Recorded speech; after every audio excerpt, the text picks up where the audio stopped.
Today we're going to check out the Nulaxy car phone holder or cell phone mount for your car. This is the Model D3.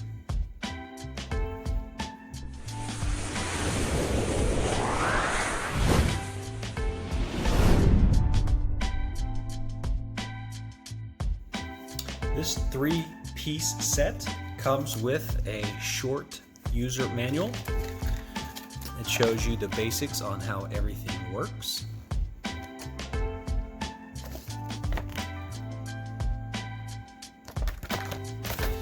It also shows you how to use the installation dashboard pad. You can use this on the windshield or on the dashboard.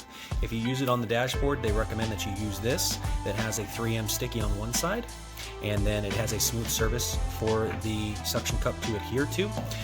You do not need to use this if you are putting it on the windshield, but this model is designed to install on your dashboard. So the basic setup here, it has a locking mechanism with a screw, and it is a very fine screw. Okay, you're able to move it up and down where you want it, and then you lock it in place.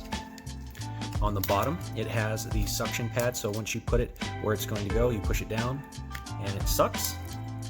Now this is a basic ball installation where you see on many of the cell phone mounts. So basically what you do is you unscrew the ball here, okay? You lock this one on, put it back inside, and then screw it on. And what you want to do is you want to get it to where you like it, like the direction of where you like it, and then you want to completely tighten it down so that it clamps down with a tension tight.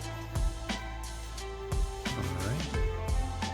So the bottom is not movable, but the sides are, and it has a little bit of a spring mechanism inside, so you just press down the button and it comes down. Now, what I would recommend is don't do it like that to press it. Press down the bottom button and then depress it to where your phone is, and then release the button so that you don't break the mechanism inside. I've had a lot of these in the past where as you're pushing it back and forth and it clicks, it actually breaks the mechanism inside. So I found to make them last longer, press down the button in the back so you can do it easily, tighten it on your phone, then release, and it'll lock it in place. All right, you can go ahead and install it. Put it where you desire it to be, push it down, lock it with the suction cup, it's ready to go. Press your button, it opens,